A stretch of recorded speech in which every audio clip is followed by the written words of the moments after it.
Jay Crawford, Adam the Bull, Garrett Bush, Tyvis Powell, Jason Lloyd. Plus, ba-da-da-da-da, you're loving him, Mikey McNuggets. And so many big names, it would take me hours to say all of their names.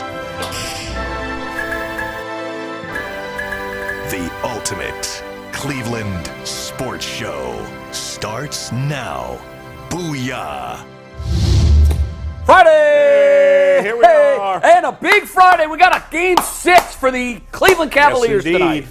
Welcome to the Ultimate Cleveland Sports Show. Thanks so much for spending time with us. 90 minutes here on YouTube. At 12:30, we kick over to WKYC. Follow us there. If you're local, Channel 3. If you're out of market, download the WKYC Plus app, and you can watch it on any smart TV, any platform, anywhere you go.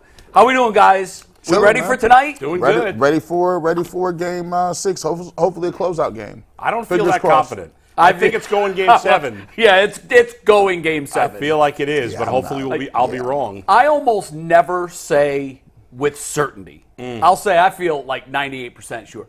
I don't see a path at all for this not going Game 7 Sunday. Just based on what they've been on the road and what they've particularly been 3-4 in Orlando. Cavs, Guardians just closed out a road trip. Bad ending. Bad ending. Yeah, it's funny. They went 2-4 on the trip. Right.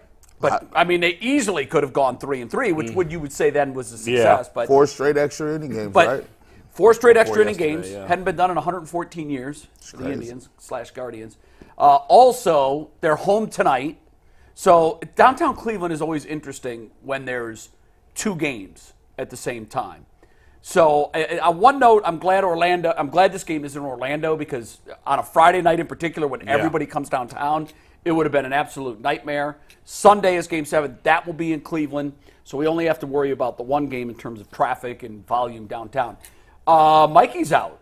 Ant's in the chair. Where's Mike? What's up, guys? And Earl's out. Mike and Earl. Wow. Yeah, it's just nice planning by the behind-the-scenes guys to have 2 out on the same day. Well, how did that happen?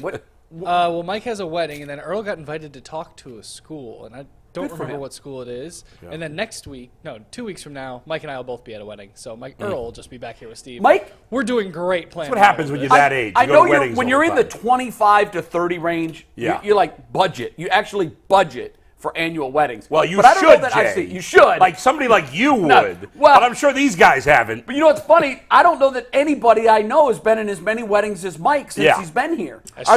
Do we know for sure that these are weddings and they're not weddings? Yeah, I don't know. That's a fair question. We should ask for a picture from Mike. During those, I think I went to when you got a large, extensive group of people, of friends, like it'd be something funny. It was funny. Some people would be like, "Hey, you're close enough to be in my wedding," and you're like, "I didn't think I was gonna make the cut, dog. To be honest with you, dog. Right. Like I'm just like, but I mean, what you gonna say? Nah. Like I think I'd have been in all my college roommates' weddings. I'd have been all my teammates' weddings. Did you talk about your wedding on the program earlier this week? Is that why there was a text thread in our group?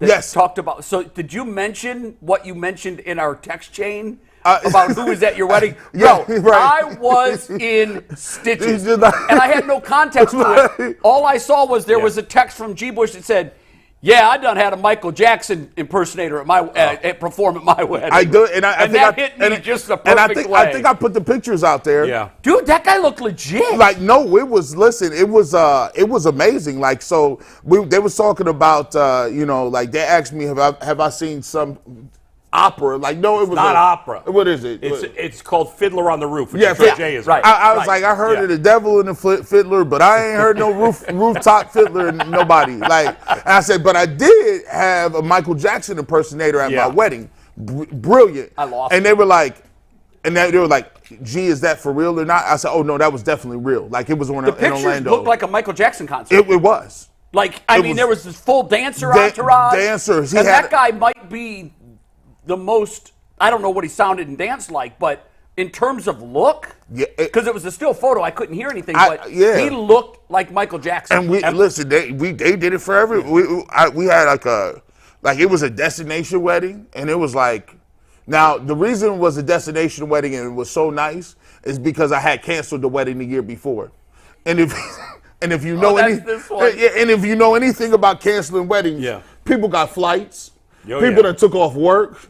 Damn. People that Where was the destination? It was in Orlando how long at this did you resort. cancel before the wedding? How long did you cancel before the wedding? Like 3 months, 2 months. Oh, okay. So that it was like 2 months. What was the best reaction you got from friends or family about you canceling the wedding? Because I'm sure it was a mixed bag. My mom and dad was like, yes. He dodged one. I knew it wasn't. I knew he was going to come to his senses. And then some of them, like all her friends just like dropped her. Like they just weren't friends no more. Wow. I'm like, friends dropped her? I was like, what did you do to them? This was the last straw? Yeah. So, like, when we got there, like, I had 11 guys in my wedding. Like, there was 11 of them, right? Wow. There was, like, right it was messed up because I got a lot of brothers. So then, a year later, wedding's back on. Did her friends jump back on the train? No, but it was a different woman. No, same one. No, same. Oh. Yeah. I do have the picture, by the way. You got, Please show it. If you want to show it. Yeah, please show it. As long as it's okay with you. Yeah. There it is. Look at that dude. Hey, this was at my wedding. Was that not, this is at the reception. Was this not, I mean, he had. Where was this wedding? Where did you have this wedding? This is in Orlando. Oh, Orlando. Right, yeah, it was in Orlando destination. So I had to fly all these, I had to reimburse people's flights. Yeah. I had to bring all these people out. And it was literally like the most money I had spent in my entire life. Yeah. And I was only married 18 months. By the way, if any... And then you said, no, I came back to my senses. Yeah. So your parents were thrilled when you called it off. Oh, they was ecstatic. When you later told them it's back on, what did they say? They were bummed out. They were begrudgingly, it's like, we'll be there. They had to pretend they were excited. They was not excited at all. You're right. We'll pretend. Yeah. By the way, if I would have told you, Jay, anybody in your life, and you know a lot of people over the years, has a Michael Jackson impersonator at their wedding. Yeah, no doubt. No doubt. That's why I laughed so much, because it was so on brand. I know your love of music. You really don't talk about how much you love music on this show. Oh, yeah. Like, if you want to get into any musical genre discussion, this is the man to do it with. I'll be going through it like you know music like you know sports, really. Except for theater music. I don't know nothing about no theater. No, I will give you a pass on that. Listen, if I go on Jeopardy, theater for 200 is not going to work for me. You're out. I'm pulling. You guys have seen that clip where the three nerds, there were all five questions were NFL questions that were like, this team plays in Dallas and is referred to as America's team. Boys. That's the Cowboys. The sports questions are always easy. Always. All three nerds. Yeah. Complete whiff on all five categories. Right. And it was funny because Alex Trebek was the host then. And it was the last category on the board, which told you everything you needed to know. Right. They were avoiding that like the plague. So it was the very last category on the board was NFL for 500. And Alex goes, well, we might as well read it because it's there. And, of course, nobody knew the answer. It's funny because I wonder if they put sports on just to make the rest of us feel smarter because we all feel so dumb with all the other questions. And we're yelling at it, you idiot! And this person's like a PhD from Harvard. And they know everything about, European literature from the 16th century. I'm going to tell you this. If they go to English Lit, there's might be 3% of the population that can even touch down on that. Now, my daughter was an English Lit major, so I'm always hoping if I'm watching with her that isn't one of the topics. Because she'll blast every last one of them, and they're all people I've never heard of Nothing. in my life. Remember, real quick, in the original White Men Can't Jump when he gets her on Jeopardy? Yes. And she just kicks ass. Great. Rewatch that. It never lets you down. Oh, God. By the way, you happy? You got your 40,000. Oh, talk about that. Yeah, we did. We've been pushing for it. The goal was for us to get 40,000 subscribers before the 2-year anniversary, and we did it 1 week before the second anniversary. That's crazy. We had 40,000 subscribers yesterday. Thanks to all of you great fans out there that joined the show. I believe it's less than 2%, maybe even less than 1% of all YouTube channels that have. Anthony, do you know the exact answer? Let me look it up that real have quick. 40,000 subscribers. I know it's definitely under 2%. What's crazy is this. Yeah. All of our subscribers would not now fit into Progressive Field. Not enough seats for them. That's crazy. Not enough seats for them. That's a crazy. And if you want to talk about views, like in terms of views, like We're well over 2 million. We're at like almost 2.5 million. No, way more than that. I'm sorry, 20. Yeah, 20. Yeah, I'm sorry. What am I saying? We're over 20 million views. Yeah. That's enough. That's crazy. We could fill every NFL stadium. Yeah. 27 stadiums, 28 stadiums. We could still fill every NFL stadium 5 times. That's crazy. That's right. With the number of views. Wow. Well, thanks to everybody that made it possible, and we'll keep going here. Yeah, absolutely. About to start year 3. Hey, 50,000 is just around the corner. Hey, that's right. Half 100. I think Ant has the stat. Actually, I can't find the number. I was just letting you know I had to read before we moved on. Oh, okay. All right. Well, I know it's under it's less than 2% of all YouTube channels. It's crazy. Yeah. Absolutely crazy. All right, guys, before we get into the Cavs today, I want to remind everybody it's winner take all time in the NBA and NHL, and FanDuel is giving you a shot to bring home a big win of your own. Right now, new customers get $150 in bonus bets with any winning $5 bet. That's $150 to bet on spreads, money lines, player props, and much more. All you have to do is visit FanDuel.com/UCSS and make every playoff shot count. FanDuel, America's #1 sportsbook. And guys, we've gotten through all of our tickets, so if you have any new winning tickets, make sure you message McNuggets or send them in via the UCSS email, and we will put them on the show. Very good. All right, we got to dive into the Cavs. This is where we have to start. Game 6 tonight. We kind of touched on where we feel. Interested to see where Mr. Kool-Aid sits for tonight's Game 6. Yeah. But the troubling thing for me, Bull, you made a point most of the regular season to punch the fact that one of their weaknesses last year became one of their strengths this year, and that was their road play. Right. But we got to the playoffs, and they've lost the 2 games in Orlando by a total of 61 points, I believe. Their average loss in their last 4 playoff road games, because remember, they were laid eggs in New York last year, too. Yep. They've lost 4 straight road games in the playoffs by an average of 22.5 points. Oof. These are playoff games, and all of these games were against a seed lower than them. Yep. So they were favored to win the series, and they're 0 for their last 4 in their road playoff games, an average margin of defeat of 22.5 points. What the hell's going on? Yeah, and there's a reason why they're. Remember in Game 3, the Cavs, obviously dominated the first 2 games. And then in Game 3, the Magic were a slight favorite, and a lot of people were like, what's going on? Why are the Magic favored? Because we know in the NBA that for whatever reason, there's a lot of reasons, that the team that has home court, the others usually are more comfortable, the non-stars, and they play better. And that's what we've seen in this series.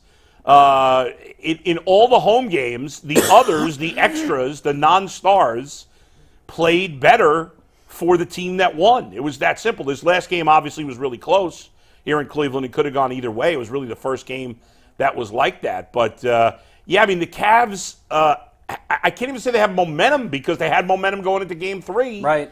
And it didn't mean anything. The momentum they had going into Game 3 was they came off a relatively easy win. Yeah, 2 relatively wins. easy wins. So you think that the momentum train was going even faster. Right. And whereas here you're coming off a tough win. Right. Yeah. A close win. So if anything, Orlando is saying, there's no way this team can beat us at home. Right. We almost beat them on their floor. That's right. So they got to be confident right now, Orlando. After as bad as they played the first 2 games, for the most part, they've been the better team the last 3. You get the sense that it's going to come down to the last minute of Game 7. Whoever's better in that last minute is going to win the series. Yeah, I look at this, and no disrespect to Orlando, I think they're a good up-and-coming young team. But when you take a look at the rest of, the NBA, I think to get context on NBA playoff games, you really have to watch the other playoff games. And when you watch the other playoff games, you start to see the difference between what the Cavs are doing and other teams are doing. Go back and watch that game last night. Great game, closeout game in Philadelphia. Jalen Brunson, 41 points, 12, 13 rebounds. And the thing that stood out was, when it was a run, when Joel Embiid looked like, he was going to keep them in the game, Jalen Brunson hit a shot. OG hit a shot. DiVincenzo or Hart came up with huge 3-point shots down the stretch. And they did that on the road in a closeout game in Philadelphia when people was going crazy. And if you are after just losing a heartbreaking game in Game 5. After doing that, yeah. So you can tell when you're able to go on the road and win those games and you close guys out 4-2, you look at what the Pacers were able to do with the close out a team with Damian Lillard, who had a nice game in the closeout game. Those teams are different from what the Cavs are doing. This game should be a game where you say, Donovan Mitchell, hey, you're the best player on the court, close these young dudes out and don't give them no opportunity. Don't give them a chance. Because what happens is if you get to game 7, anything can happen. You're one twisted ankle, you're one knee bump from losing one of your best 2 players, and then all of a sudden you're at a disadvantage. So for me, I just think when you watch the Cavs, it's a little bit difference between the intensity these other teams are playing with, and more than anything, I think we give it too much credence in heart or trying hard or things like that. I think one of the things that we should be talking about is, are you good enough to execute? Hey, you just got to hit the shot. That's what we're paying you to do. It isn't, anything emotional. It's, hey, are you executing and are you contributing? What is your production like? And I think we need to get down to that. I really struggle with this as to why they're so bad the last 2 years on the road in the playoffs. I think you got to look at common denominators. Well, Mitchell was there both years. I don't think he's the problem, although he didn't play particularly well in Orlando, and I don't even think he played well in Game 6. He scored a lot of points, but he missed a lot of shots.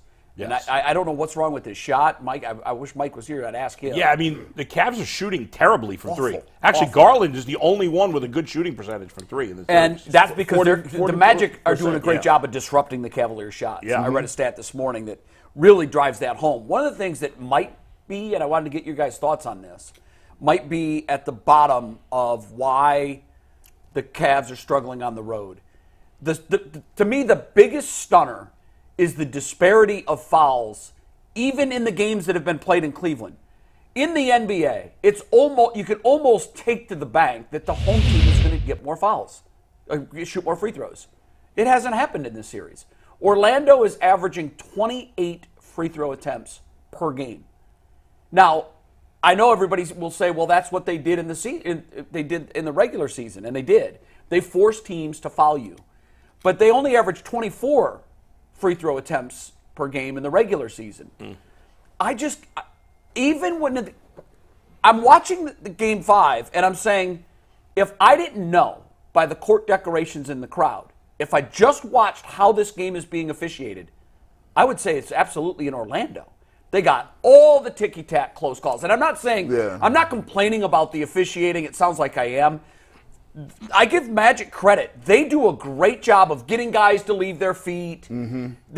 They draw these fouls. They're very, very, very good at it. Now, it's a good thing for everybody in the NBA that the team can't shoot free throw. They're shooting 69% from the floor or from the stripe. 69%. In today's NBA, as a team, that's pathetic. If they were shooting 80% as a team, they probably would have won every single game so far, maybe with the exception of Game 1.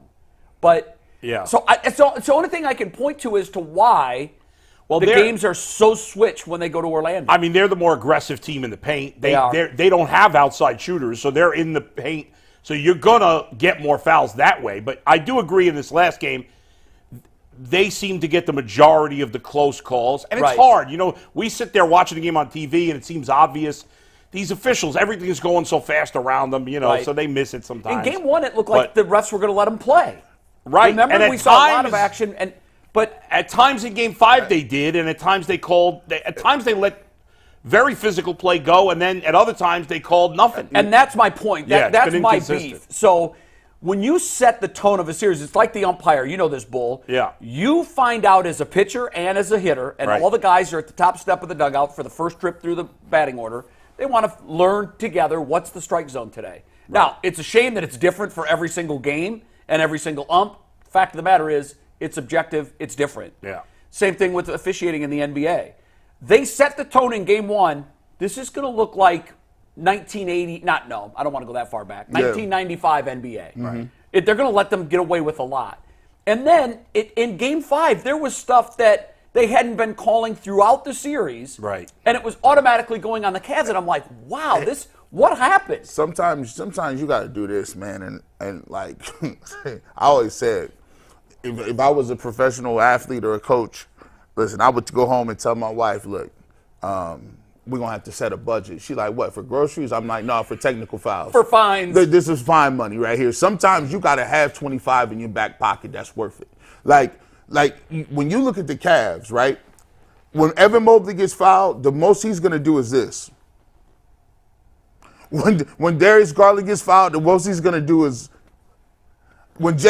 these guys aren't demonstrative. Max Strus is. Max Strus is he is a little bit over the he isn't even over the top. But what they got to do is somebody has to get a good team, right? You got to, and sometimes you got to go to that press conference and say, "Hey, I could have swore we was at home today. I think they swallowed their whistle. I thought we had the home jerseys on in our court, but we got a lot. But we'll see how that works. And if you get the fine, so what? You get the fine. But you got to establish that. Look, and this is how life works. The squeaky wheel gets the oil, right? Most times we know people that work in an office setting and they come to work every single day on time. They don't do nothing. They do their job. They're really nice and they just really want to just come do their job. 9 times out of the 10, that person ain't getting paid the highest. The person that's getting paid the highest is the dude that pounding the concrete, saying, "Hey, Steve, I need another check. Hey, I need this check. Can I go on vacation? Can I do it?" Those people, because guess what? As a manager, I'd have been there. I'm like, oh my gosh, Joanne is killing me this week. Yes, Joanne. Yeah. Take another half hour. But when you come back, you owe me some overtime. Those people get it. So you got to pound it into the refs in the league like, listen, I know we just the little old Cavs, but we need these New York Knicks calls. We need them Philadelphia 76ers calls. We need the calls that they get. There's no reason that a young team who is a lower seed should be getting them type of calls. At all. It is outrageous. I can't figure it out. I don't know. I don't think it. It's not a conscious thing. I think it just was one of those games, and I think part of it is the Cavs are not aggressive enough. They're shooting too much from the. When you're shooting from the outside all the time, you're not going to get as many foul calls. I do think the Cavs have done a good job of pushing Orlando out to areas that they're not comfortable shooting. That's true. They like being by the basket, 15 yeah. in. Banchero, by the way, we all knew he was good. Yeah. This kid's superstar good. He's 21 years old. What's so funny You don't think? Yeah, I'm like, Okay. yeah. What's funny to me is the first 2 games I was like, he wasn't that impressive in those first 2 games. No, but since then he's been fantastic. I think he's saved their series. That's why. Sure. That's why I have a problem. Imagine they get a good point guard next year and a good 3-point shooter. I'd be having a problem. I'd be having a problem when people be calling people unicorns because look, we still talk about, hey man, we gotta wait for these 3-point shots to fall. You can be a unicorn. What you mean? This guy's 6'10", 240, 250. He hit you for 39, 14 and 24, and he gave you 8 rebounds. Now Evan Mobley got that block at the end, but on production, that's a unicorn. Now you got to give him credit for that block. That was a great play. Unbelievable block. And that won the game for him. 1,000% won the game for them. But if you want to be a unicorn, I got to see that. Sure. I got to see those numbers. Yeah. Now I don't know if we'll ever get to it like him, but he's a problem. He's a problem. He is a problem. Good game by Mobley. Good game. Yeah, offensively, I would have liked him to be a little more assertive. There were stretches he disappeared. He had the 2 big dunks down the stretch. And the block was, obviously the scenario and the situation wasn't as big, but shades of LeBron's block. Because it was. If they lose that game, the series is 100% over. Yeah. They're not going to win a game 6 in Orlando. And I think people are overstating this. Like, for Evan Mobley to get where he needs to go, I don't think you could just say, hey, hit a corner 3. I think we're reducing that way too much. What you actually need Evan Mobley to do is be able to hit a consistent – if he had a consistent 16 to 17-foot jumper, or if you threw the ball to him in a post and he could hit a Ewing fadeaway, or he can hit a hook consistently where if you get it in a certain radius, it's money, or he can hit that bank shot like Tim Duncan off the glass consistently. That's where because I need him to be 24. You get Mobley to 24 and 9, 24 and 10. Now you cooking with gas because now you can say, hey, Darius Garland, if you don't do that in this game, guess what? We got another guy down here who's going to get 24. And when you need things that stuff slow down, you can drop it to the big fella and get you a bucket. Yeah. It's a good point. When you look at those numbers, if we can, Steve, maybe we can put that Mobley graphic up again because I think it deserves some extra attention. In the playoffs, you want your 3 best players to perform better than they did in the regular season. And when we go to page 2 of that other graphic that compares his postseason production compared to regular season, there's all negatives except for the blocks. Yeah. And that I don't know how a team can make a deep playoff run if you're not getting one of your pillars, one of your top 3 players, actually playing at a higher level. Like, look what Banchero's done. Yeah. I mean, he had a great regular season. In the postseason, he's just become Superman. I mean, and that's what it takes. Jared Allen, to me, who didn't play Game 5, is the only guy that has played as well as you could have imagined. Yes. Nobody else on the team has. And yet they are up 3-2, which is wild. But some breaking news, by the way, non-basketball related. Odell Beckham Jr., according to Ian Rappaport, is signing with the Miami Dolphins. Well, that's going to change up our TV show a little bit. Yeah. Yeah, well, one of the responses, so that tells me someone must have named him for the question that we're going to ask, and I almost did. But then sanity knocked me in the head, and I said, nope, not going to go there. By the way, what do you make of that, by the way? I mean, are the Miami Dolphins, you talk about Operation Stockpile. Yeah. I mean, it's a smart move. They have their 2 great receivers. But the rest of their wide receiving core is a bunch of nobodies. Right. And Odell, listen, at this point, he's not that good a player. But as a third receiver, when you got to worry about Tyreek Hill and Jalen Waddle, and Odell's the afterthought, he could still make some plays and hurt you. Smart move. What comes to mind is that we had a story on Monday that Jarvis Landry is going to show up for Raiders, right? No, Jacksonville. Oh, Jacksonville. Yeah. Right. Yeah. And so the only reason I bring that up is I wonder if now there would be any thought from Miami to reunite Jarvis and Odell in Miami because he clearly still wants to play. He clearly thinks he can play. Now, he was completely idle last year. He got hurt 2 years ago in the middle of the season and hasn't played since. We haven't seen him since. Yeah. He insists he can still play, and he insists he can still run. We'll find out when he goes to – I think he's going to their minicamp. Yeah, I think you're right. In Jacksonville, which is an interesting move. Can you remember a time where a veteran like that? No, it's strange. It's probably happened. We just don't think about it. I can't remember. It is not common. Definitely not. Yeah, I can't think of too many instances where it's happened. Yeah. But now I'm wondering if Miami wouldn't say, hey, it's a feel-good move. We know from a culture standpoint he fits. Yeah. He just fits the culture, but – By the way, I think going back to basketball for a minute before we switch gears, I think the Knicks can win the East. I know Boston's the favorite. Boston should win, but I think the Knicks will take care of Indiana and Boston. They get a very favorable semifinal match. And then it'll be a big upset if the Cavs beat the Celtics, assuming the Cavs win the series, and it'll be a big upset. So we're probably going to Celtics-Knicks in the Eastern Conference Finals. Wow. And one other thing, did you guys see what happened last night in the Indiana-Milwaukee game? Patrick Beverley? You saw this? No, I didn't see it. What happened? All right, Anthony, I texted it to you. Do you have it? I think he should be suspended for a while. Watch this. Patrick Beverley's on the bench. Whoa. He throws a ball, hits a fan in the head. Somebody throws it back, and he throws it again. Oh, he will be suspended for that. That should be maybe a year-long suspension. Oh, it won't be a year.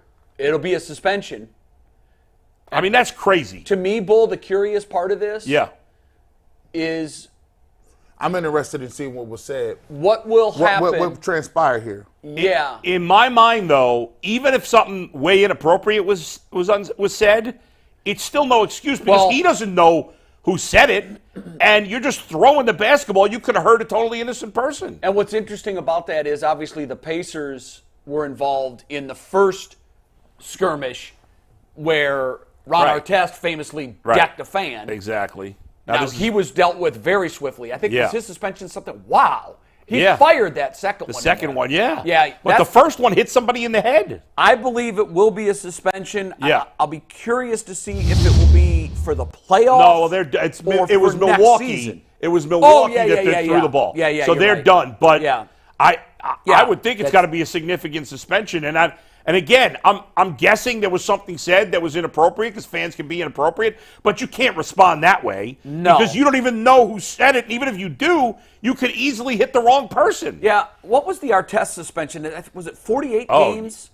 I don't know. It was feel like I think it was the biggest at the time. Wasn't it the rest of the season from that point and on? I think they were. Yeah. I think there were like 48 games left, which is why it was 48 games. Yeah. My memory could be off but on that. You can't that be doing was that. 15 years ago. That was longer than that. Yeah, I know. He missed a total of 73 games. For Wow. suspension. Okay, 73 games.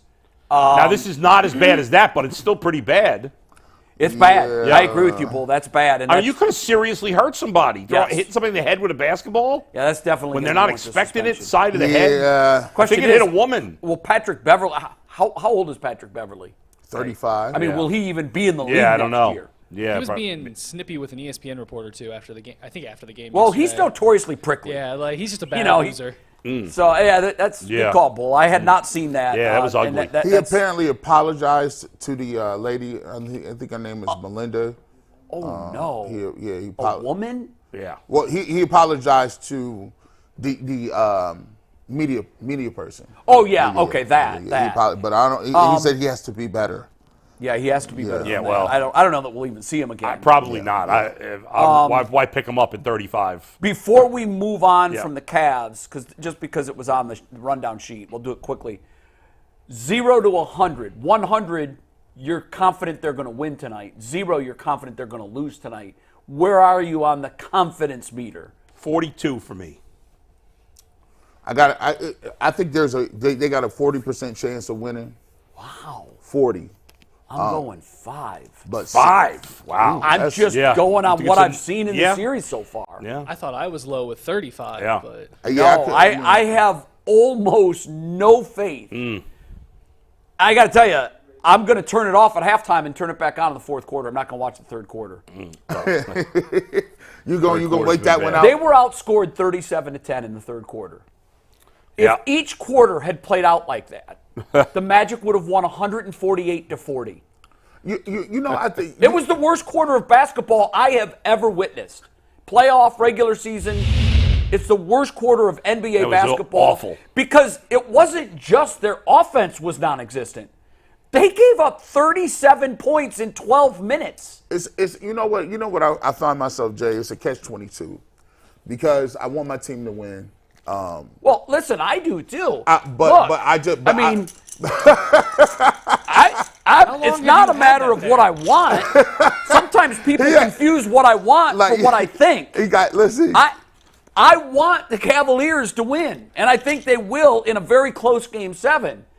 But for Game 6, I think they're going to get blown out again. I would do anything in the world to see Jay buy a real chain of that size. Oh, that would be fantastic. And come home and tell his wife.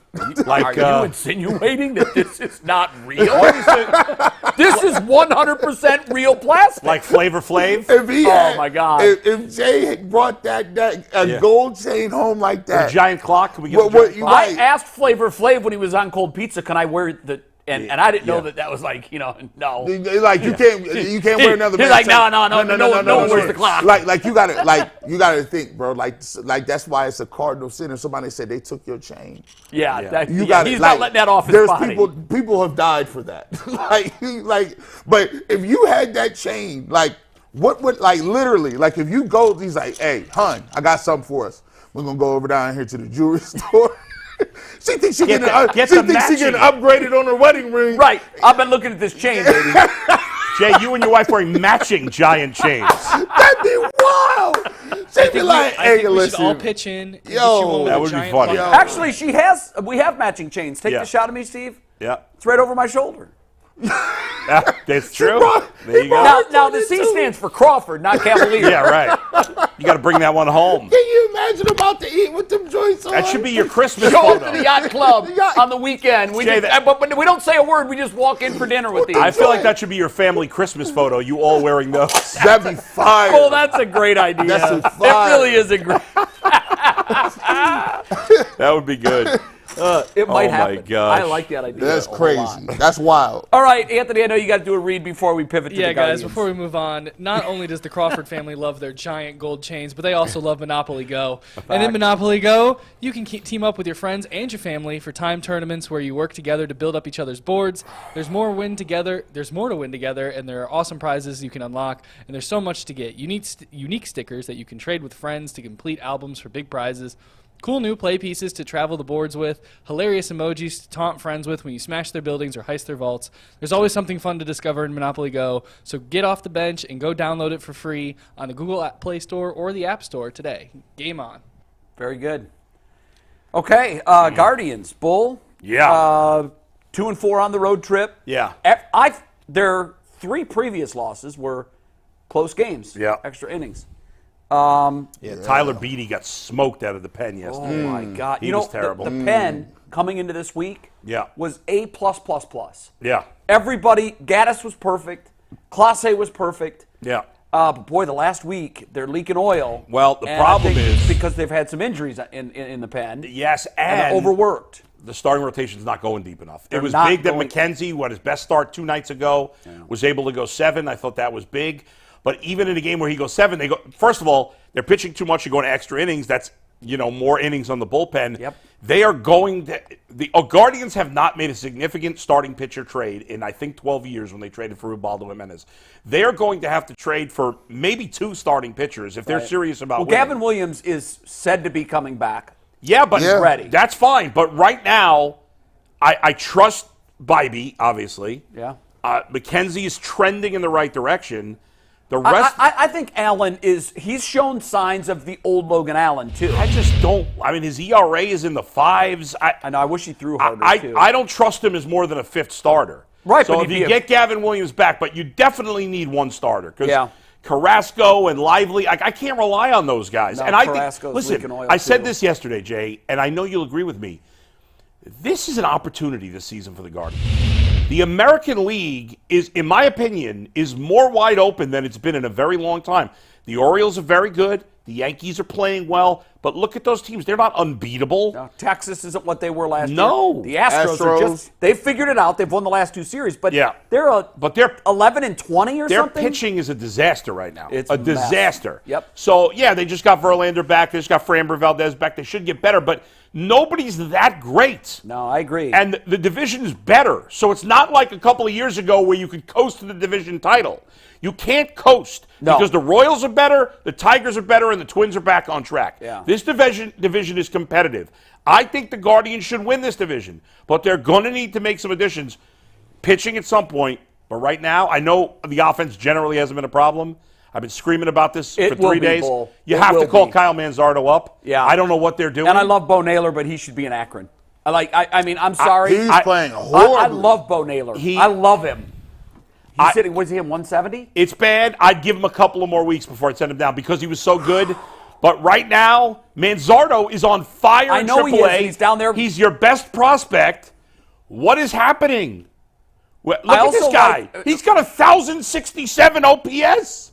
He's hit 8. He's got 8 home runs. He's hit like 7 in the last 10 days. I don't know what he's doing down there. I can't figure it out. Listen.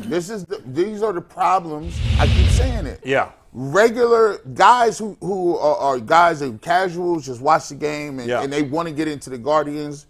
I mean, it's hard because things like this happen. And you're like, why? It doesn't make, even the diehards and the baseball purists and the guys around town are like, I don't understand what's going on. It makes no sense. And it's not like they're getting any more. He's already a major league guy. He's already proved he can hit. He's not going to come up here and tank and fall off. He could. We don't know it. Because they paid, what did they pay for Laureano? $5 million. It's not that much. I know it's not, but when you add that on to the salary that there's playing down in Columbus at center field. Yeah. Like now you've got, what was he making, $8 million?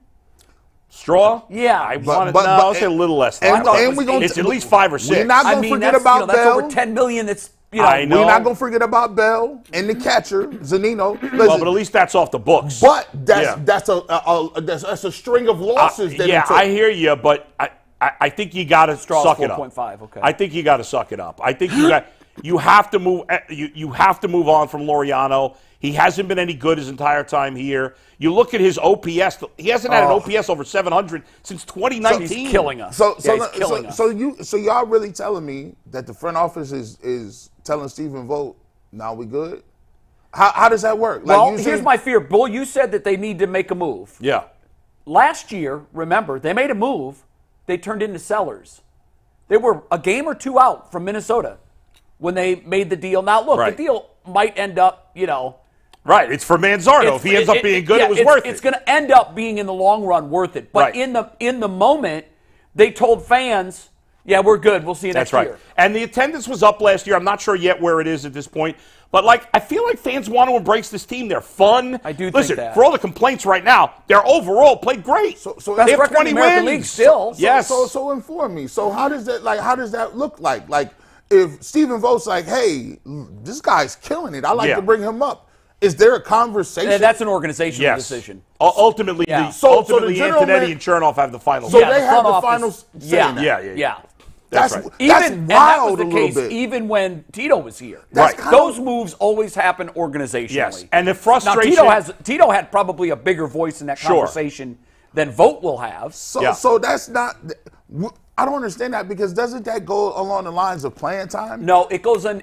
That is in the business side. Right. Once he's up in the majors, then it's up to Vogt. But now, Bull, even some organizations are even taking the baseball decisions away from managers. I don't like it either. I don't know what teams are doing that, but the thing is, Jason suggested yesterday, that maybe they're, if Manzardo comes up and finishes top 3 for Rookie of the Year, they lose a year of service time on him. Yeah, I know they do. And if they're keeping him in the minors for that reason, but if he wins Rookie of the Year, that means you're good. They get a draft pick. There's compensation that they get back. It shouldn't matter. You got to try to win. Yeah, listen. It reminds me of Frankie Lindor when they decided that they were going to keep him down. Yeah. And they ended up missing the playoffs by 2 or 3 games. I know. And had they brought him up when they should have at the start of the season, June 1st is the deadline, isn't it? No, they're already got him for 7 years unless he finishes top 3 Rookie of the Year.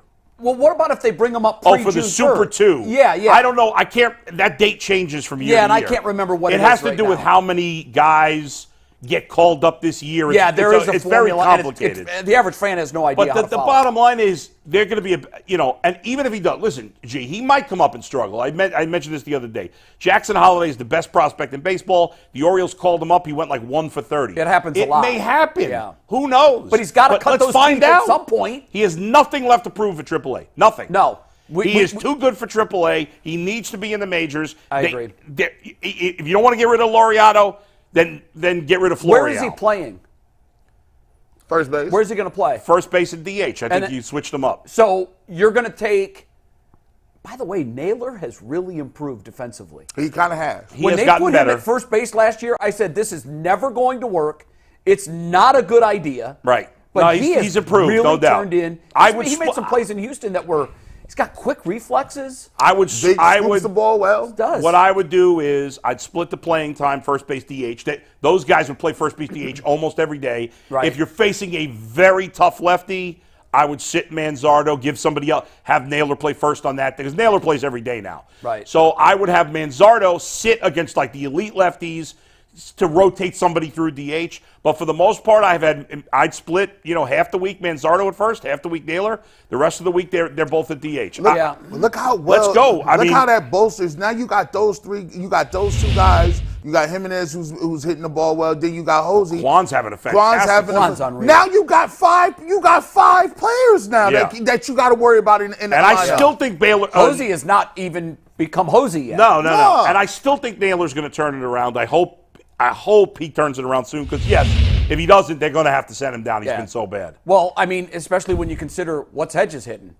Probably less than that. Yeah, well, Fry has been there. Fry's been the guy. Isn't that funny? Yeah, I mean, he's been pretty good. Boy, Arias last night in center field.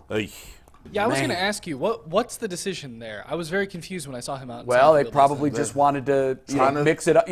Vogt is big on getting everybody at bats. And he gonna give him all the rope in the world to say, listen, we gave you every opportunity, dog. We didn't have you. He's hitting better. Arias is. He is. And he's a defensive. I think he's above average defensively at short and third. We've seen him make some nice plays at third. Yeah. But boy, that play and it just drives home really what Freeman is doing out there. He's making it look easy. Oh yeah. Playing center field. Yeah. Is sometimes like playing with a bag over your head. Man. The way you turn, the way you run to the wall, you've got so much ground to cover left and right. And Freeman's made it look easy now. I remember when Freeman started hot, we had on the show the discussion, is that sustainable? And we both emphatically said no. Right, I mean, center, right, and shortstop, and unfortunately catcher, are all kind of weak spots at the moment. Other than that. Yeah. But those are premium positions. Yeah. Like, I know, but the infield corners, they've got locked. Yes, and that's left field is locked. And you'd like to get more production, obviously, out of the outfield. Brennan's hit the ball pretty well. He's been pretty solid. With if they call up Manzardo, one other option they could do, and at least for a short term. Is Laureano, he has no options, right? Like No. They'd have to see, now Jason made the point that if they DFA'd him, they don't think anybody would claim him. So they could send him to the minors. And if somebody claims him, well, you get the $5 million off the books. Exactly, right. Or $4 million. But I don't think anybody will claim him. Probably not. But one other option they could do if they don't want to get rid of Laureano or Florial is they could send Rocchio down to the minors, have Arias be the everyday shortstop. Yeah. And do it that way. Then they'd be thin in terms of infield, but Tyler Freeman could play the infield in that scenario if they need him. I mean, who's better, Arias or Rocchio? I think Rocchio's glove might be better than Arias's, but he's above average. Do you need a dynamite shortstop? Rocchio hasn't taken hold of that position like I think they'd hoped he would. Neither one's proven they're a definitive starter on the major league level. I would agree with that. Now they're both young. Yeah, they're young. It's not enough time at this point, but to this point, they And you know what sucks about this is when you send one of those guys down, it's a blow to the ego, the psyche.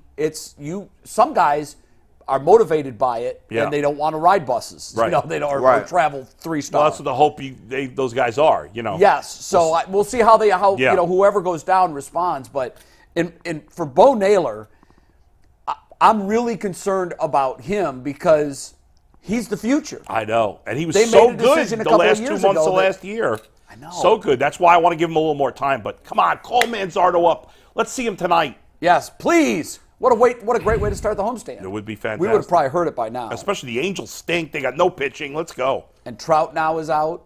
Yeah. So, all right. I know you said that you wanted to go a little bit longer with the Guardians, but we're ready to go with this. You Andrew Berry, you guys ready to talk a little Andrew Berry? Yeah. Well, before we get to Andrew Berry real quick, did you see what your buddy Stephen A. Smith said about Mike Trout? No. I should have sent Anthony the clip, but he was kind of like ripping Mike Trout, like, how are you always hurt? This is baseball, not football. And I'm like, Stephen A., what are you talking about? Yeah, it's funny. The guys Stephen A's a baseball fan. He's not a baseball expert. Right. And he'll tell you that. Yeah. He's also a college football fan. Yeah. He's not a college football expert. Right. But I agree with you. The guys that sort of, I don't want to say passively cover the sport, but aren't really deep in the weeds, always say that. Come on, man. Yeah. First of all, they say, you barely run. Well, it's 162 games. Manning said on the telecast the other night, we don't have a day off for 16 days. Right. And it's a lot of stopping and starting. That's not good for the body. A lot of starting and stopping. And the travel, it's an insane grind on your body and so the injuries do seem to be a lot this year. But Stephen A. It sucks that Trout got hurt. I'm not ripping him for it. No, I hate it too. Trout, when Ohtani left, he should have been like, "Oh, y'all don't sign Ohtani, I'm out too. Like, you get me up out of here." Like, he's died in infamy. His career is going to be a very interesting legacy. It's like, Mike Trout is one of the best players the game has seen in the last 30 years. And never won a playoff game. Hasn't won a playoff. Yeah, I'll be out. It's the only sport we don't judge guys by championships. Well, they used to judge Barry Bonds a little bit. Well, Ted Williams, I don't think ever played in the playoffs. Now, that was different. One team made it from the American League, and he's playing with the Yankees when they were a machine. Yeah, I'm trying to think I don't think Ernie Banks ever made the playoffs. I don't think so either. Poor Ernie Banks. No. But back then, it was hard as hell to make the playoffs. It was so much more difficult. Yeah. Yeah, you had 14 teams in the American League, and one of them got to go. Yeah, that was it. Same with the National League. That was we're in a pennant chase. Even when they went to East and West, it was still only 2-2 for a while. Yeah. I mean, and the odds. I remember the old American League East. Oh gosh. Like, I'm looking as an Indians fan. I'm very young, but I'm looking at it going, New York, Boston, Baltimore, because at the time the Orioles had a lock on the AL East. And then in the mid-'90s, the Blue Jays was good. Right. Well, the Blue Jays didn't come around until 76. But when you were a kid, the Orioles had all those great pitchers. Yes, they had 4 20-game winners, and then New York was New York, and Boston wasn't quite Boston, but they were always good. Right. And I would look at the standings, and I would say, Yeah, that's never going to happen. In my lifetime, that's never going to happen. And that was like 8. There was one year, I can't remember, it was later than this. It was once they went to East and West. I can't remember what year this was, where I don't remember the exact teams either. It might have been the Dodgers and the Giants. I think the Giants won 103 games and didn't make the playoffs or something. That's exactly right. Yeah, right? Because they were both in the NL West. Yes. And they both were over 100 wins. Right, there was no wild card team. One of them got to go. In my childhood... That might have actually been the conversation that spurred the... Maybe. We got to get wild cards. In my childhood, I was born in 81. We were never good until 95. 30 years ago, I'm doing a piece for Series Sweeps in later this month on we are currently in the 30th anniversary of the resurgence of baseball in Cleveland. Right, 94. So you have to go back 40 years. In 1954, they won. They went to the World Series, and they lost. But no, they won in 54. Did they win in 54? I think they won the World Series in 54. I should know this. But from 54 to 94, they didn't make the play. They didn't sniff the playoffs. Well, 94 they may have. 94 they went on strike. And it was on strike. Progressive Field opened, and everybody in Cleveland was excited about baseball because that was when they wisely signed all of the young players to long-term. They speculated on Baerga and Bell and Tomey and all of those guys. Yeah. And then they were a game out of first place, but they would have been in a wild card slot. Strike. And I remember watching. I remember watching my whole life for this. Playing the Chicago White Sox, and they had Black Jack McDowell, and it was a game behind. And I think it was Memorial Day or the 4th of July. And I'm like, yeah, we about to be in there. Like, well, hopefully the strike doesn't. And we were getting hot. We were playing the best baseball in all of baseball for all the teams. 48, they won the World Series. In 54. They went the entire season without ever losing 3 in a row. That's crazy. They got swept in 4 in the World Series. Yeah, that's similar to the Cubs. The Cubs lost the World Series in 45 to the Tigers, didn't go to the playoffs again until 84. Yeah, they really are our sister franchise. Yeah. They really are, except for which is ironic that they got their World Series at our expense. Yeah. Oh, that's wild, man. Good for you. By the way, the Colorado Rockies who are terrible this year. Yes, have trailed for at least an inning in every game this season. Oh my God! Unless that ended yesterday, but I don't think they played yesterday, so it probably didn't end. Wow! Isn't that crazy? It is. Yeah. All right, now we go to football, right? Yep. Yeah, we're going to get into Andrew Berry's GM philosophy really quick. But before we do that, guys, it's winners take all time in the NBA, NHL, and FanDuel is going to give you a shot to bring home your own big win. Right now, new customers get $150 in bonus bets with any winning $5 bet. That's $150 to bet on spreads, money lines, player props, and so much more. It's super simple. All you guys have to do is visit FanDuel.com/UCSS and make every playoff shot count. FanDuel, America's #1 sportsbook. All right, very good. Andrew Berry and his general manager philosophy. I was a little bit surprised by this, but he basically said his philosophy is he believes in taking chances and that he would rather either be a super conservative or a super aggressive. He doesn't think there's much room for success in the middle, which is interesting.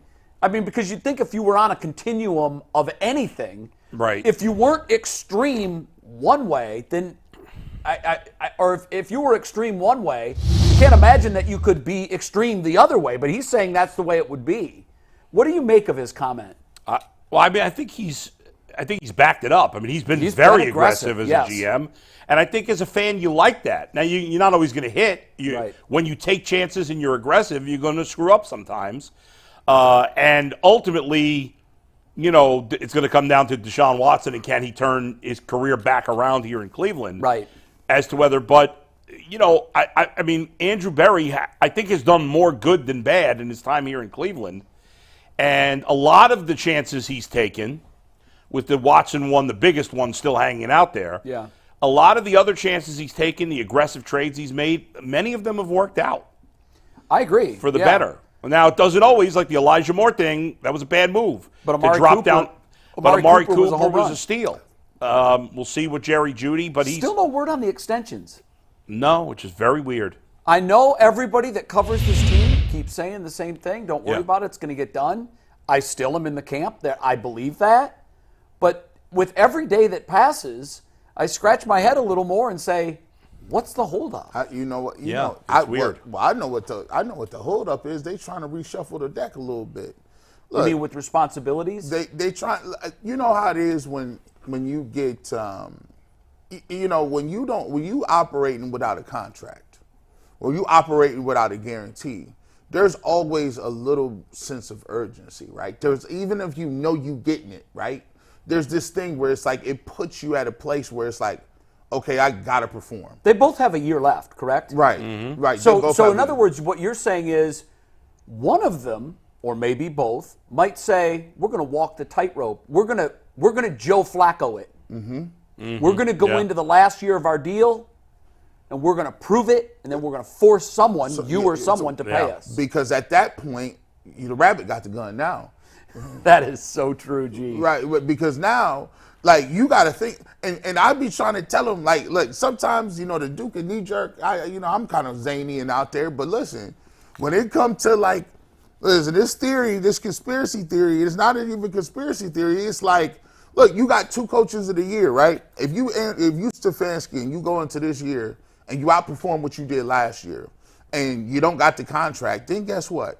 He got to give you a lot of stuff. What if Stefanski want more power? Yeah, because the fan base would storm the facility at Berea with pitchforks. If he was to go 12-5, win a playoff game or 2, and then Stefanski says, "Yeah, I'm going to go to Minnesota. I'm going to be the head coach." What makes it very strange, though, is that at the owners' meetings, Jimmy Haslam said, "Yeah, this is basically a done deal." But it clearly isn't. Right. So, like, why would he say that? Because it's odd for an owner to say that. Maybe to calm the fan base. Yeah. But, Bull, I wonder if maybe it's been done. I can't think of a coach that's done this.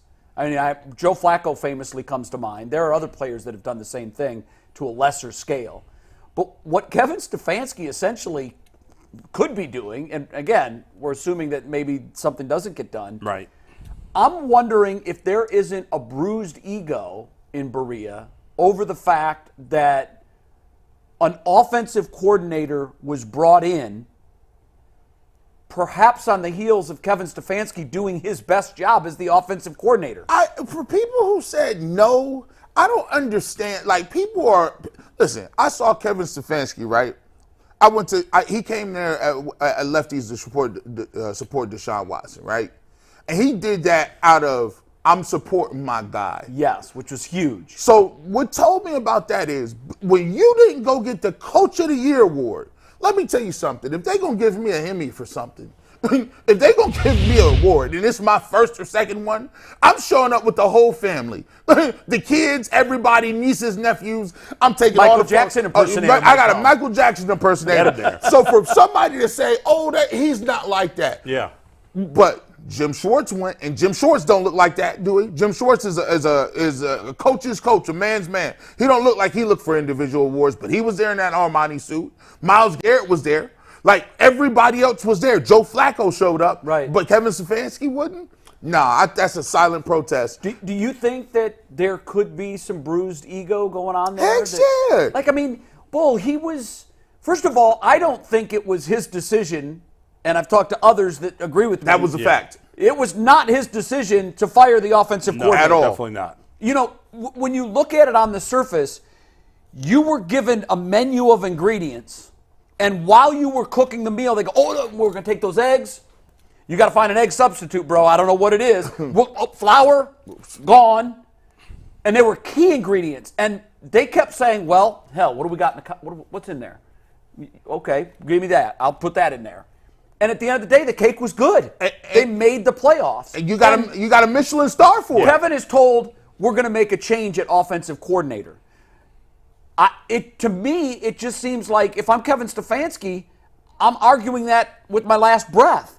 We're not changing anything. It worked. They made the playoffs and tied for the most games in the history of the franchise with 5 quarterbacks. 5 quarterbacks, but with a quarterback essentially that everybody thought was done. You're right.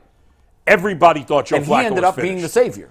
And they don't go to the playoffs without Joe Flacco. And what I say to that is we had seen Joe Flacco just the year before. And the year before that looked bad. And this combo in Cleveland yeah.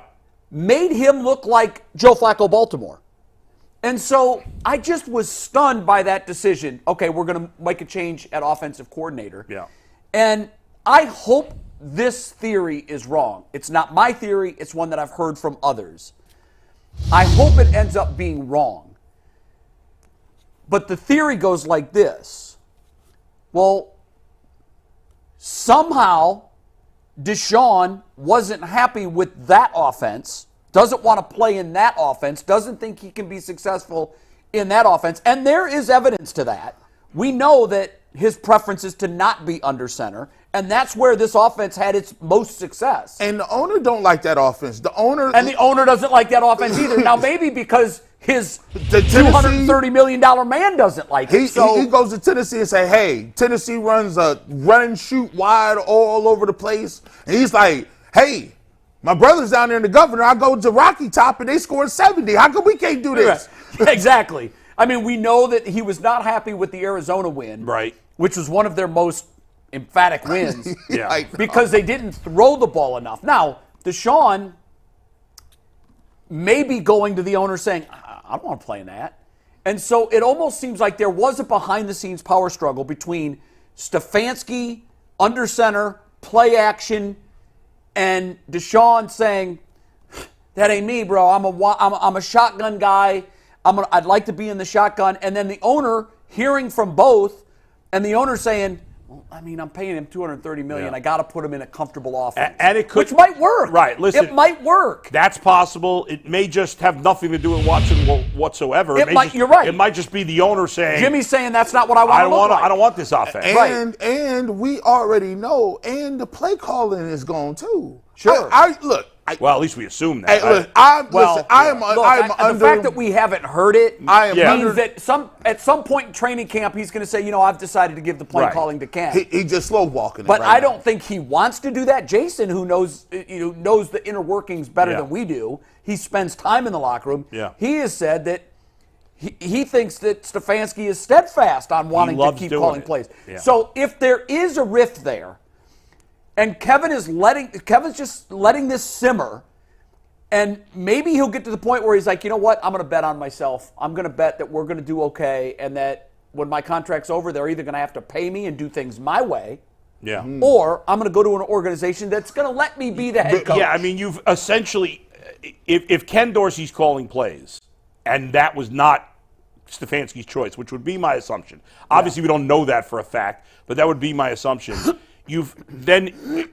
It's possible that the offensive coordinator that he wanted was fired, even though he didn't want it. Right. That his play calling duties were taken away off a year where he won Coach of the Year. That's a pretty big slap in the face. Now, for all we know, they could sign Stefanski tomorrow, and maybe it's no big deal. Right. I still think that's the likely outcome. Yeah. But I also think that there's something worth discussing, the fact that it didn't happen in February. It didn't happen in March. It didn't happen in April. Right, we heard the draft. Well, now the draft's gone. Yeah, the draft is over. So think about it like this. If I'm Stefanski, I know this is controversial, but maybe you don't want to go into your last year without a deal. Because if you don't get the deal, everyone here thinks, I know, that if Kevin Stefanski hits the open market, he's going to get a job. No doubt. Twice in 4 years, he was Coach of the Year. He's going to get the job. He's going to have the pick. There'll be 7 openings, as there always are. Yep. And Stefanski will get the one that he wants. He might get to Dallas one of them. They don't keep. Never mind. See what I'm doing at G. Bush stuff. Yeah, we got a DD. No more rumors. G. Bush said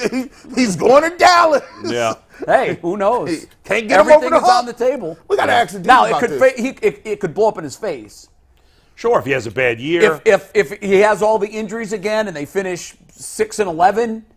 Then he might be forced to go as a coordinator somewhere. Who knows? Well, every person likes to roll the dice on themselves. Yeah. And you know what?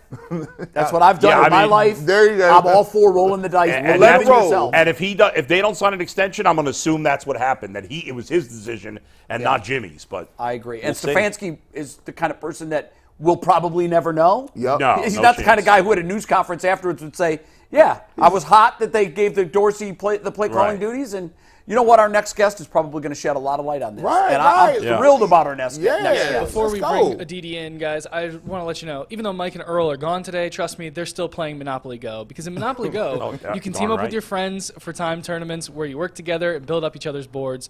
There's more to win together, and there's awesome prizes to unlock. And there's so much you can get. Unique stickers that you can trade with friends like Mike and Earl, complete albums for big prizes, cool new playing pieces to travel the board with, and hilarious emojis for taunting friends when you smash their buildings or heist their vaults.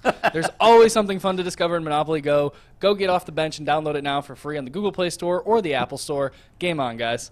Mike's going to be hot at his wedding because I just heisted Boardwalk and Park Place from him. That's it. And took $1.5 million of his cash. Oh, Sorry, you go. Mikey. Good. See you Monday. Hi, Aditi. How are you? What's going on? It's so great to see you guys. Yeah, it's been a We while. have missed you. Aw. What have you been up to? What have I been up to? I went to the Combine. I went to the NFL Draft. I'm working on my golf game. My tennis game has gotten way better. I'm gardening. I watch my kids play soccer a lot. I yell a lot from the sidelines, all in an encouraging way. But it's maddening. You know, watching my 8-year-old play soccer makes me want to get back out there. Now, they've progressed. I used to call it bumblebee soccer. When Corey started playing soccer, it was 20 kids all chasing the Amoeba, ball. yes. And it looked like a swarm of bees. But then by 8, 9, 10, they started to get concepts, defense, and then it started to look like a sport. Is that what you're noticing? And it's funny. That's what the issue with my 8-year-old is. So my 8-year-old is a prolific goal scorer. Week 1, he had 5 goals. Week 2, he had 3. This last week, he played a great team, and he still had 2 goals and 2 assists. However, he is completely technically unsound. I mean, when I tell you that I think his 4-year-old sister could kick the ball better than he can, Wow. it's probably true. He just has an aggressiveness and a nose for the goal. And it's sort of crazy because you're talking about what I always called amoeba soccer, where they kind of move. And one of his big things is spacing. Like, give your teammates somebody to pass to. Like, go into the open area of the field. But because he's so aggressive, he's just always mixing it up. It's counterintuitive to the way he thinks. Is he like pushing kids? Is he pushing other kids on the ground? Is he beating kids up? What's he doing? No. It's not that bad. Although he did get flagged in the last game for kind of being, a little assertive, which soccer players should be. But the ref then commended him a few minutes later when another kid tried to slide tackle him, and Nico just popped up, and the ref was like, "You didn't retaliate. That's good." Did you tell off the ref when the ref gave him a yellow card? No. I don't. I mean, I am constant noise on the sideline, but I'm like, give him someone to pass to. Stay aggressive. Stick with it. Like things like that. The good yelling. Okay. You would hope. I mean, my husband doesn't call it good yelling. He's always telling me to shut up, but I feel like it's encouraging. Do you pay for goals? Does he have a monetary assignment to goals? Pay for goals. He got Is he a max player? He got to start signing them contracts. I got paid for home runs. I said, "Mom, did I hit too many?" They said, "You're not getting that money." That was never. No. It's all about the pride of the achievement. It's all about helping your team. It's all. My 4-year-old yesterday said to me, "I had 2 goals," and I was like, "No, you didn't." And she said, "My team had 2 goals, so I had 2 goals." Hey, now that is the way you want to think. That's great. Aditi, maybe you can convince Kevin Stefanski that he doesn't need a new contract, just the pride of having success. You think? No, I will not do that. He has bills to pay. Yeah. Did you hear our conspiracy theory? Well, he does live in Rocky River with me, so he's got very expensive. Yes, he does. No, much fancier house than I have. Conspiracy theory. I have some thoughts here.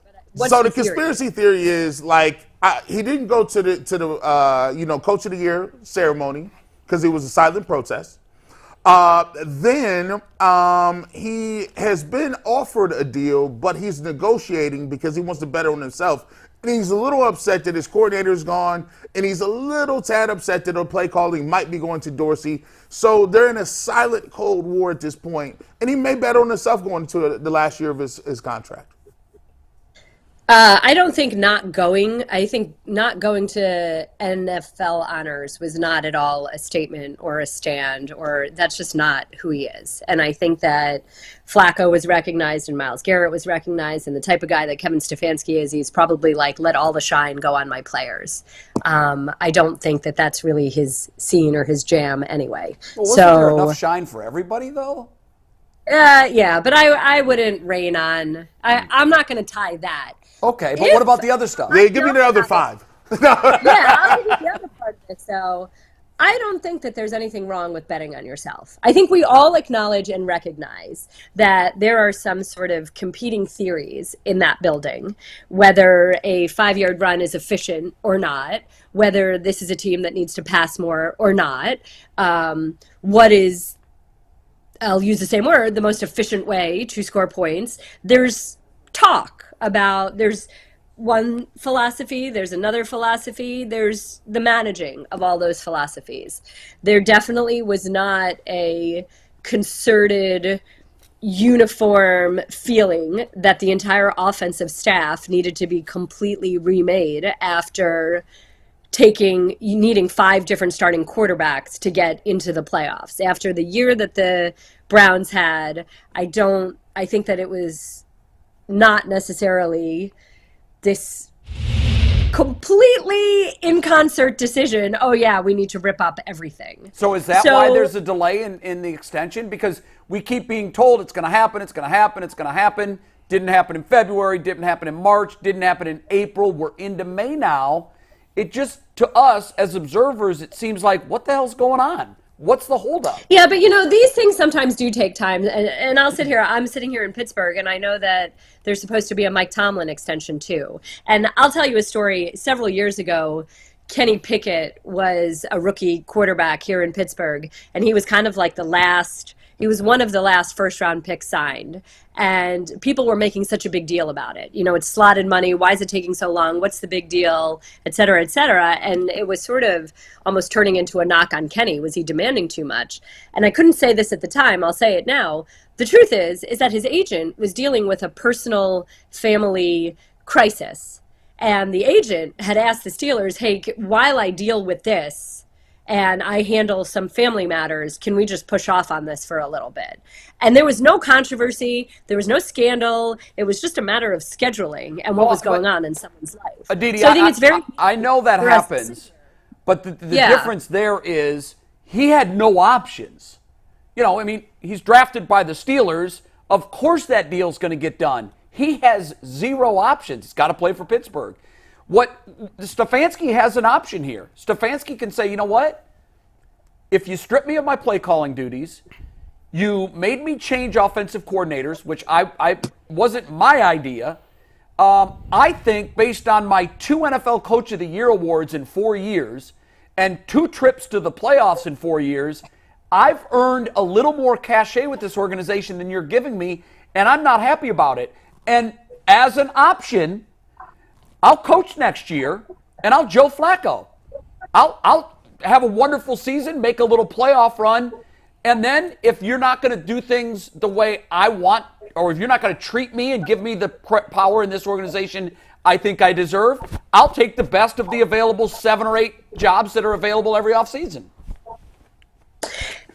I think that that's a reasonable possibility. I'm not saying that. There you go, Jay. That's the way you talk. No, that Aditi was smiling. I like that. I'm not saying that that's the case here. I'm not saying that. I'm not either. I'm saying it's an option. I'm also not saying that there's even a holdup at this point, because we're still only at the start of May, and these things sometimes take a while to hammer out. And for all I know, Kevin Stefanski is calling 6 different coaches to find out every little tidbit about their contracts to make sure he gets everything in there that he wants. But I don't think, and this is what I just said a few minutes ago, there's nothing wrong with betting on yourself. I mean, I've done it. Jay, you've done it, right? You've bet on yourself in your career, haven't you? And I'm all for it. So it's not unreasonable. It's not out of the realm of possibility, especially considering that we know it's not necessarily one uniform overriding philosophy in that building. Absolutely. Aditi, let's talk about some changes with the Steelers. Obviously, this division. We had a conversation yesterday about could the AFC North this year be the best division ever? Did you guys see the C.J. Stroud podcast? Yep. Michael Parsons. That was yes, awesome. Yes. But as far as the Steelers, obviously, yes, I will take credit for being right that Kenny Pickett is a bust. After being wrong many times that their demise was here. That's true. That is factual. That is factual. You know what, Adam, if you even knew, and we could talk about this offline, if you even knew the half of what he was dealing with here, I'm not willing to say he's a complete and total bust. He was not the right fit. It was not the right thing. Well, we'll see. Okay. Time will tell. He was a bust in Pittsburgh. Okay? Let's wait until his career is over. All right, fair enough. But clearly they've gotten better at the position with Russell Wilson and Justin Fields. I assume Russell Wilson's going to play.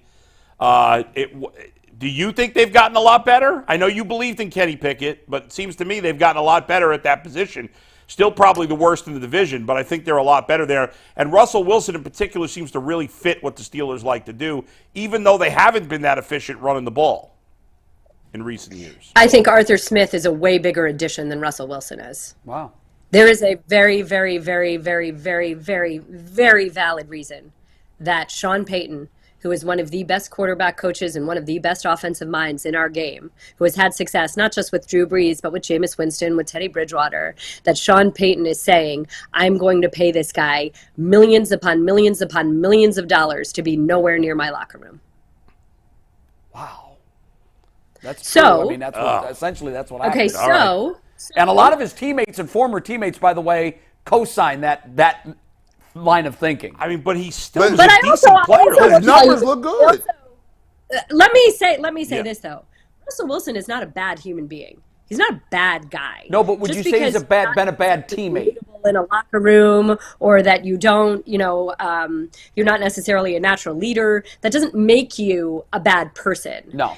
He struggled a lot last year. He was constantly climbing out of the back of the pocket. He struggled with snap counts. He couldn't manage or handle the play calling. They went from putting a wristband on to by the end of the season, all the play calls had to be 2 words, and everybody else was required to know what the play calls are. Wow. But when Russell Wilson he still throws an unbelievable deep ball. Yeah. He still has an athleticism to him. And when Russell Wilson had an enormous amount of success in Seattle, he had a killer run game, and he had arguably one of the 3 best defenses that the NFL has ever seen. And the Steelers right now are building what they believe is a top-flight defense and, finally, that run game. They took 3 offensive linemen in this draft. They are committed to building from that line out. Assistant General Manager Andy Weidel, he grew up in the Philadelphia building under Howie Roseman. That's how they build their teams. That's what they're doing, and that's the way Arthur Smith likes to play football. I'll tell you, we had the Falcons last year, and Adam Archuleta and I were sitting in our production meeting, and we just ended up talking to Arthur for an hour about everything from Dante Scarnecchia, the old Patriots offensive line coach, to Dick LeBeau, to Tennessee, to this, to that. And I actually looked at Arthur and I said to him at one point, I said, the way you talk about football is the way football is meant to be played in the AFC North. Yes. And it's funny because when he was interviewing in Pittsburgh, I texted him that and I was like, my spidey sense must have been at play right there. But Arthur Smith definitely wants to play offensive football in a way that suits what Russell Wilson wants to do or can do. And the other piece here is that I had Russell Wilson week 2 last year. And I remember him sitting in our production meeting and saying very honestly that the year before, the year when Nathaniel Hackett had been the head coach, was obviously awful. But his attitude was twofold. One, if he had an 18-year career and he had 1 bad year, then he would take that.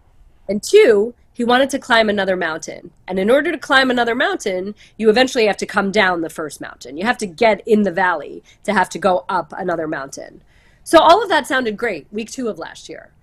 But now it's not just 1 off year, it's 2 off years. Right. And it's Sean Payton moving on from you. Yeah. So now, if Russell Wilson is ever going to have a gut check moment, this is it. This is my chance right here. Yeah. There's no excuses. I could have said that Nathaniel Hackett was the excuse. I could have said that the new team was an excuse. I could have said that the new line. I could have done all that. You can't do that in a new place for a 3rd year. So if Russell Wilson is going to revive his career and get to those 18 years that he talked about, this is the moment. This is the now. Yeah, you're and right. If that requires saying, I just need to lean into who I am, and I am who I am. And if I'm cheesy, I'm cheesy. I don't need to pretend to be somebody else. Whatever it is, whatever it's going to take, this is his chance. And from everything I've been told so far, that is indeed what you are seeing here in Pittsburgh. Good. Let's see. Aditi, my only counter, and I don't disagree that Russell Wilson is a flawed player and was not the same player the last 2 years. However, in terms of production, like I didn't know the stuff you're bringing up. In terms of production, he still the last 2 years has been way more productive than any quarterback the Steelers have had. Isn't that fair? Sure. The Steelers also had the single most dysfunctional offense on the planet the last 2 years. Find me somebody that said Matt Canada should have been an NFL offensive Matt Canada coordinator. stinks. I'm not as high on Arthur Smith, though, as you are, because I thought he completely misused his talent in Atlanta. He was splitting carries. They drafted a running back in the top 10. He's way better than Tyler Algier, and their carry split was like 55. But what's very interesting about that, and it's funny that you mentioned this, Adam, because I actually really want to ask Arthur how he feels about that now. When we were in our production meeting, he was very honest about how he was thinking about and framing the rest of Bijan Robinson's career. So he was thinking the long game and not the short game. And here's a young man who comes from college, who I'm telling you is the nicest human on the planet, who does not know how to say no to anybody. I mean, I made a joke about this at the Combine with Terry Fontenot. I was asking GMs and head coaches, who of your players would you let babysit your kids? And Terry and I were actually joking that Bijan couldn't babysit his kids because they'd run all over him because he's such a nice guy. And he never says no to anybody. So Arthur had this plan that, I'm going to put a lot on him at first. I'm going to really trust him to learn the whole offense and this, that, and the other. But I don't want him burning out when we come to November. And I'm thinking about, this is my guy who could be my guy for, who knows, the next 10 years. This could be a Frank Gore type. So I'm going to really focus on the long game. And I don't think Arthur Smith, I don't think any coach sits here and says, I could be out of a job. He really was making a decision that he thought was the best decision for a young player and managing the young player. Yeah, that's rare. I mean, most of the coaches are going to ride their horse. Especially when his job is on the line. Especially when your own job is on the line. Former head coach. I was just talking to a former head coach a month ago about Mike Tomlin promising Russell Wilson that he could be the starter without sight unseen, without a single OTA or anything. And this former head coach said to me, he said, coaches are inherently selfish. They have to worry about their jobs. They'll say what they need to say, and who cares if they have to adjust, basically. But anyway, so I'm now curious to sort of have the conversation with Arthur Smith. If you knew that your time was short, if you knew what you know now, would you have played it differently? Yeah. Right. And now that you have played it that way, do you think that you were actually more cautious or prudent than you needed to be? I don't know. But the flip to all of this, is that Najee Harris is not a guy that the Steelers at all kind of took long game into consideration. No, and they just didn't pick up his fifth-year option. Yeah, so you're right. Which you said first, and you didn't get credit for it in Pittsburgh. Aditi, we got to go. It was great seeing you. Right. Good catching up. Keep working on that golf and tennis game. So much fun. Wait, always good. Let me say something about AB really quickly. You were talking about Andrew Berry just before I came on. Yeah. I was actually talking to a very high-level front office guy, a young, rising, high-level front office guy last week, and I had said to him, who are people that you really admire in the league right now, or you look at how they're doing things or teams or whatever, and he mentioned Andrew Berry, and he said that Andrew Berry leverages the assets that he has in an incredibly unique way, in a way that nobody else does. And he said the way that he is able to engineer trades for premier players, it just really blows his mind. So I'll leave you with that. That's from a peer. Good stuff. That is a peer really recognizing and acknowledging what AB does. All right, Aditi, awesome. Thank you. Bye, guys. See you Always soon, good. I hope. Have fun. So what we're going to do is go to 27, then we're going to take a 3-minute commercial, then we're going to hop over to WKYC for the last half hour today. you have to do Super Chat reads, correct? I do. So I got a couple from today, and then McNuggets and I made a mistake and missed some from yesterday. So we're going to go over some from yesterday as well. Fail. I do have clarification. Mike said I'm allowed to call him an idiot for it. So, Mike, you're an idiot for missing the Super Chats. Okay. Mike. Anyways, our first one today comes from Minis. Hot take, but if Mitchell doesn't command the ball as much and lets Garland cook all game, we're going to win tonight. All right. Okay. That's off the beaten path. Unpopular opinion right now. We'll see if although he's been the best shooter in the series for them. It's 17 points in the first three-point quarter. Shooter, yeah. None in the second quarter. And that really is a dichotomy. It's a dichotomy of his season, of his career, of the Cavs season. They can be terrific, and they can be invisible. Yeah. Next one comes from Mud here. He goes, Nick Chubb is easily the favorite pick on the Browns, but who is your guys' third favorite Brown? Third? He went with third. I don't know if he meant to go with second. I don't be having let's go with second. Like the guy you like the most? Like we don't be liking people. Like we guys we root for. Is that what he's saying? I root for all 53. Yeah. I think it's safe to say we all root for Nick Chubb. Sure, 100%. And not just because of the knee injury, but he's just it. He's what a superstar should look like. Very rarely do as you get into the game and you go on and on, you don't say like, oh, because you don't know him. It's just like it's very rare for you to have a player who you have a soft that you formed personal, we don't really know. I don't know. And Nick we try Chubb not to very well. do that, so we can be fair in our discussions. Yeah. So I'm really rooting for JOK because I was writing this guy off. We were all writing him off, and he was so awesome. Plus, he looks like he's 72. I don't know. Have you seen him? He really does look like he's much older than he is. It's weird. I don't know. I know. He looks like he's in his 50s. We were just discussing the other day how, I can't remember if it was you were here, or I was discussing it with Tyvis, and we were talking about how generally when people get older, black guys don't look like they age as much. Usually white guys look older, and older black guys look younger, but he looks like he's 70. Not 70. Google recent picture of Archie Griffin. Yeah. I know. Looks like he's 30. I know. All right, guys, crazy. we got 1 minute left. Sorry. So I'm going to run through some of our ones that we forgot yesterday. Halim Youssef says, Tom Withers said that Allen was going to travel to the game tonight, and they're going to give him a go. Okay. We've got one from Dontavius. What do you guys think about the Ryan Garcia thing? I'm not sure what he's referencing there. I don't either. I don't know what that means. And then my favorite one from yesterday that I'm sad we missed was from Bateman. Jason wants that $5 footlong. I don't remember what that was in reference to yesterday. But it's Jason said now. something questionable. Yeah, I can't remember. Ryan what? Ryan Garcia. Yeah. I don't know who that is. Well, when you Google Ryan Garcia, what comes up? I don't know what that is. You might want to watch it before you go to work. You know what? It's a boxing thing. None of us are boxers. Okay. See you on WKYC. Peace. Yeah.